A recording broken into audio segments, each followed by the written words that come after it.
Hey lovelies, so I'm a little late today. I had to run out early this morning and take care of some medical things.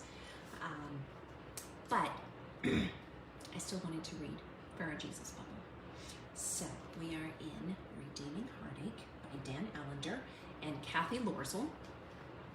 And this is chapter 1. And the title is Something Isn't Right with the World. It's by Dan. This part starts by Dan. So he says, and this is in part 1 called The Shattering. It was only a look. In an instant, I knew I wasn't welcome at the table. Several colleagues were congregated at Starbucks, and it would be inconvenient to seat a fourth where they were enjoying conversations over Americanos and triple venti vanilla lattes. Never mind that I was with my colleagues more consistently during the week than I was with my wife, children, and grandchildren. These were the friends with whom I had shared many lovely moments in meetings, on planes, and around our campus. And oxytocin, the biochemical associated with bonding, increased enough that my body felt warm as I approached them to say hello. By the way, feel free to drop me a comment, tell me where you're watching from, where you're joining from today, and feel free to share this if someone else needs a devotional for healing in your timeline. Yet in that moment, Dan says, everything changed. They did not move to offer me a place at the table or choose a different one in the corner that would have comfortably seated us all.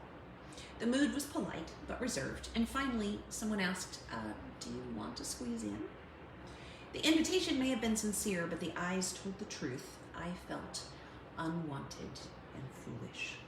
This particular Starbucks, a familiar and welcoming place, once my home away from school, now became hostile territory. I declined, chatted for a moment about the weather, tucked my tail between my legs, and waited for the barista to serve my coffee. Other memories of abandonment crowded into my mind, and my head was as noisy as the shop around me. One inner voice said, retaliate. Another quietly urged me to consider their situation. You child, I thought to myself, and the impulse to make light of it finally won the day. The inner turmoil decreased as I let something in my heart turn cold. With a friendly wave at my colleagues, I disappeared. If I consider the rest of that day, let alone what occurred during that week, this event is a 1 or 2 on a trauma scale of 0 to 10. Excuse me. It seems hardly worth mentioning. However, it lingered through my day like a paper cut, setting me on edge each time I thought about the snub. It put me in a pit. I felt muddied and frustrated. To be human is to suffer insults and injuries, failures of love, and episodes of disconnect. To be human is to suffer trauma, both great and small. We tend to think of trauma as extreme, but when anyone or anything violates our sense of safety and well-being, trauma in some form results. Whether it is physical, emotional, relational, sexual, or spiritual, trauma dysregulates our ability to think, feel, and even make sense of what we have suffered. The left hemisphere of the brain, particularly the area of the left frontal cortex that manages language, goes offline, and our sense of self fragments. The right hemisphere, more active in forming images, emotions, and desires, goes into overdrive. In this state of dysregulation, we become subject to the disorganized and intense debris of our inner world as we encounter the chaos of the outer world. Depending on the severity, it is not uncommon to feel alone, helpless, and confused about who we are and why we are here. If the traumatic situation can be resolved in a fairly short time, there will be less debris. For example, being fired is shattering. After we are called into the boss's office, told to pack up and leave the premises within half an hour, we will be in a daze. For the rest of the day and for days after, we will feel like we are caught in a storm in a flimsy lifeboat with no land in sight. We are likely to swing from self-incrimination to anger at the injustice to consuming worry about the future. But if we make a phone call and a friend says, he has a great job for us available next week and paying more than we used to make, the trauma is mitigated, even if the hurt doesn't go away. If the trauma we face is unrelenting and irresolvable, however, Then over time, the brutal disruption to our brains and bodies distorts our sense of self. One client compared it to walking into a carnival sideshow with one mirror that makes us 10 feet tall and another that makes us feel squat and round. The more inaccurately we see ourselves, the higher the probability that we will interpret experiences with difficulty and paranoia. That's huge, you guys. Let me read that again. The more inaccurately we see ourselves, the higher the probability that we will interpret experiences with difficulty and paranoia. This is why in Shiro, our course with Wild, and in individual coaching sessions, we spend so much time focused on learning to see and speak the truth about ourselves, the truth as God defines it about himself and about us. Because the more inaccurately that we see the world and we see ourselves, the more we are prone to misinterpret and misunderstand things.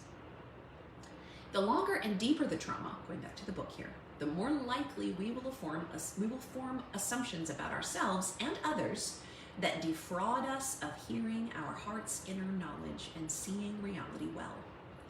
The moment I felt snubbed by my colleagues, I experienced a low-level trauma. My ability to reason evaporated as my thoughts fragmented. I did my best to ignore the familiar sting of rejection.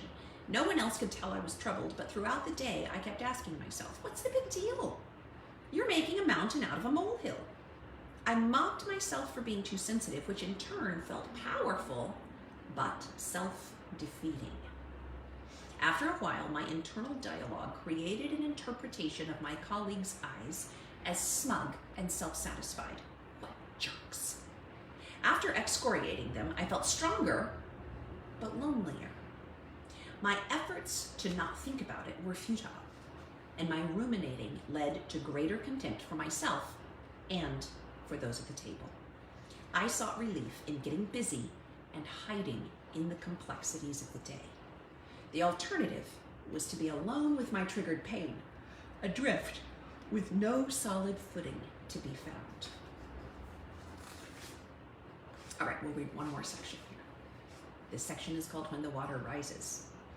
Oftentimes, trauma is at the center of our first inkling that something isn't quite right with the world. Our hearts intuit that we're not where we're meant to be, and we're forced to reorient ourselves to a reality in which our needs will not be met, at least not in the way we desire. At this point of demarcation, we choose a soul-deadening response that makes us feel more in control, but blinds us to the truth. In doing so, we attempt to deny the fallen world, and we seek to create a false Eden.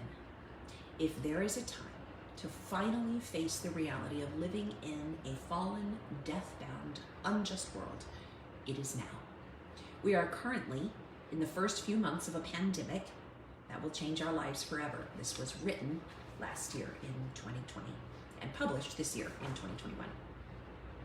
Just as 9/11 in 2001 changed our sense of invincibility as Americans, the Great Recession of 2008 altered financial security, and the Columbine shootings in 1999 forever shattered students' illusion of safety at school, the COVID-19 pandemic created mass anxiety that will frame the future for years to come. Even as I write, I wonder whether this is the last project I'll be involved in before I die. When I receive a package, I don't touch it unless I put gloves on, gather rags and disinfectant, and begin a process that I hope will keep the cardboard from killing me. As I shift the car into park at a grocery store, fear rises in my chest and my breathing becomes faster and shallower. In the era of sheltering in place, a trip to buy food may be the last outing before I end up in a hospital. I now keep 6 feet away from strangers. I've had more happy hour conversations on Zoom in the past week than I've attended actual soirees in bars in more than a decade. If I'd seen this in my mind's eye only 6 weeks ago, I would have thought it was parody or insanity. What would have seemed like utter melodrama and extreme OCD is now reasonable, even commonplace behavior. As a culture, we are not prepared for tragedy. In the case of a lethal virus, it may have been inevitable, but we didn't act. In such situations, we're rarely willing to face the vulnerability and heartache required to motivate us to change. When immediate gratification consumes our attention, we refuse to invest energy, time, or money toward a disaster that may be years away. The tragedy of our unpreparedness was detailed back in 2006. How pervasive is the lack of preparedness I am describing? If we just take the public health experts, this quote says, we are looking at some truly miserable realities. America is not prepared to handle the human consequences of a major public health emergency, whether an anthrax attack or the cyclical natural recurrence of a worldwide avian flu pandemic. End quote. The same is true of COVID-19 and all the other coronaviruses that will come after 19 more have passed. Many others have been crying out in the wilderness for years, detailing the threat and the actions needed to mitigate the inevitable harm. Why has there been little to no preparation? The same was true before the destruction wreaked by Hurricane Katrina, which drowned New Orleans in 2005. Quote, a steady stream of so-called doomsday treatises on the inevitability of a major hurricane laying waste to New Orleans was published in recent years, and with that type of storm, the scenarios should have been taken seriously. We'd been telling people all over the world that New Orleans was a nightmare waiting to happen. The rogues gallery of blame is vast.